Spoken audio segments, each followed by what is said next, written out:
Who or what was your first recollection when somebody labeled, or when you heard, or identifying you as the pen? When Jay-Z gave me the name. I was very fortunate to be able to, the record, that one record gave me a 20-year career. No, that's heavy. All you need is one. All you need is one. Bro, that's such a profound statement, and I don't want people to kind of let that just, what you say, Like, you can't just do that with that. Because even though the commodity that we're talking about is music or a single, the reality of it, that's life. Like, so many times in business, so many times in days of life, like, there's 365 days in a year. There's 7 days in a week, right? You can have 5 bad days in a 7-day week, but that one day will make that whole week. You know what I'm saying? Like, today was a good day. This week, like, this year is a good year because of the consistency of conscientious movements or thoughts or things that's just happening. And I think a lot of people, we're negative by default, right? And when you say things like, gave you or propelled you to a 20-year career, but it's like, I really want the viewer to understand the magnitude of that. It's like, people see Funky Friday for what it's worth today, but they didn't see Funky Friday when I was shooting this in the back of a Lincoln Navigator, bro. So to see where we at now and have this unbelievable, it's like, bro, like, it's work that goes into it, you know what I'm saying? And when people look at, Cam Newton and like, bro, like, I really like your football career, but they didn't really see me when I was suffering in JuCo. I just didn't quit, bro. So you just need one opportunity, and to make the most of that opportunity can lead to other opportunities that really can shape and mold who you really are or how people view you. You know what I'm saying? So I just wanted to say that. Yeah, it's appreciated. It's been an amazing journey, because you see those same people that doubted you, and you see them come back and they say, "He's a great." And it's an interesting perspective, because it's like, I love that I love the fact that you can work so hard and a person can recognize your character through your journey. And my mom used to always say, you learn a lot, you live long enough. So I always take that in stride. I mean, I take criticism in stride. I take the idea of people not understanding you initially. Right. I take that as just a point of reference. I don't take that as a bad thing. I take that as a optimistic perspective, because I know that that's how much more I'm going to have to work.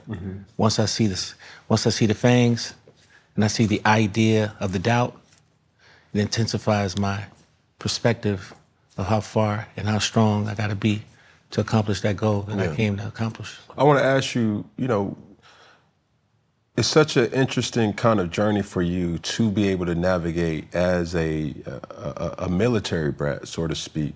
But I'm curious to know, like, did Germany or anywhere that you've traveled impacted your work or flow to make you a better songwriter, artist, or just a music creator? And what was that? It was definitely, the ability to be able to, because, growing up as a military brat, I went to school with a lot of people that didn't look like me. You know what I'm saying? Most of the people that I went to school with, they weren't from Atlanta, Georgia. They weren't black. You know what I'm saying? It was German, Asian, Yugoslavian,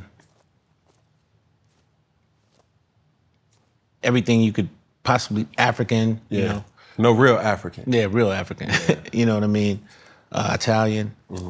So, and I played sports with these different people, went to school, my conversation with them was very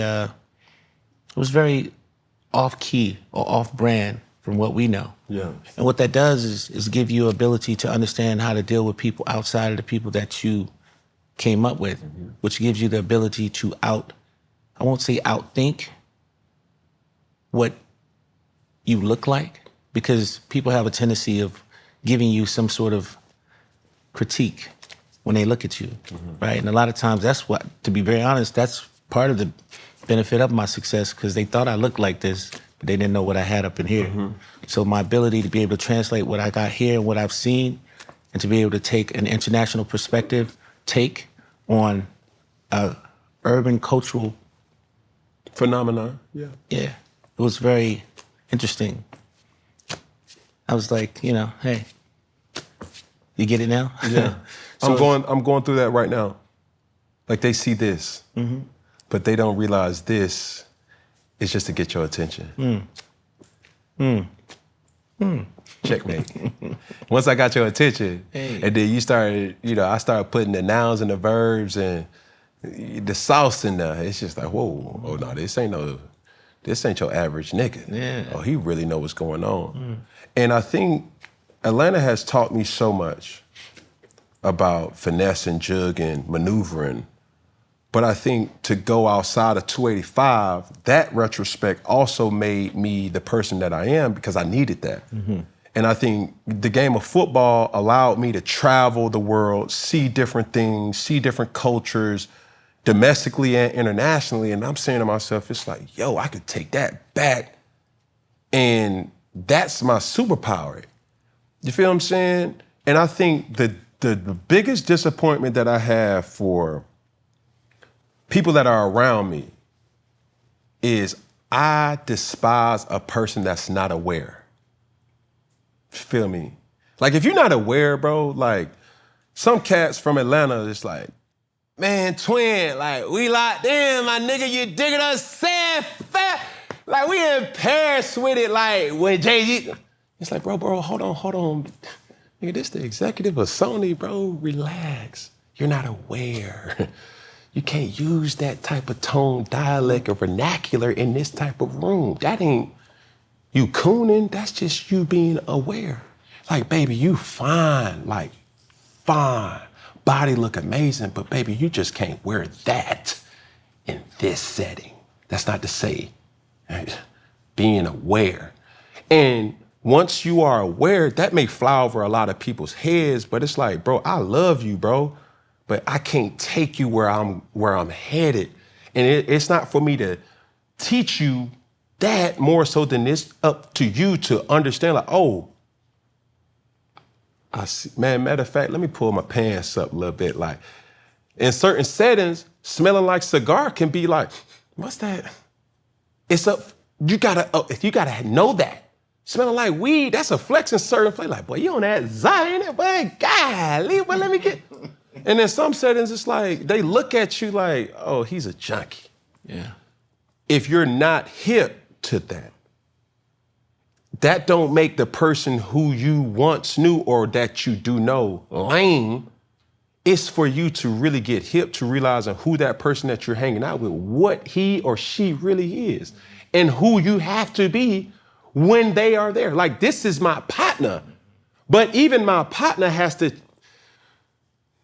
evolve, not change. And I was like, it's evolve into something that's good for the business. And I can hurt that business by being the gristle on that steak that's like, hold on, dog, like, I can't talk like this. You know what I'm saying? I can't act like this. I can't act like this. I can't be on this type of time. You know what I'm saying? Like, bro, you my soldier, bro. Like, I fool with you and all, but this meeting that, like, bro, I need this to make sure everybody's straight. You feel what I'm saying? It ain't for you, baby, to wear your Chanel bag. And this is the thing, dog, and when I talk about my queens, I always got to be sensitive to this, but I have to put this on game. It's like, when you go in certain rooms, everybody got money. So that Chanel bag, that Cartier bracelet, that ice that you wearing, that ain't no money to them. To us, it's like, bro, everybody got money, bro. Everybody got capabilities of Rolls Royce, Ferrari, jets, and things like that. But it's like, when you start really putting a microscope to the optics, it's like you trying too much. And your awareness will be like, baby, I ain't got to really show the logos more so than just be a presence. What are we doing? So, What yeah. we doing? What we doing? Come on, bro. So that really was like, that had a lot to do with so the perception. I didn't look like, I guess, I don't know what it was, but you know, it's amazing to see Chris Brown flying around stadiums now. You know what I'm saying? You know, we broke Chris, man, running and give me that and ain't no way water wall. You know, that's why I say I'm the greatest songwriter alive. You know, I don't. There's nothing that we haven't did.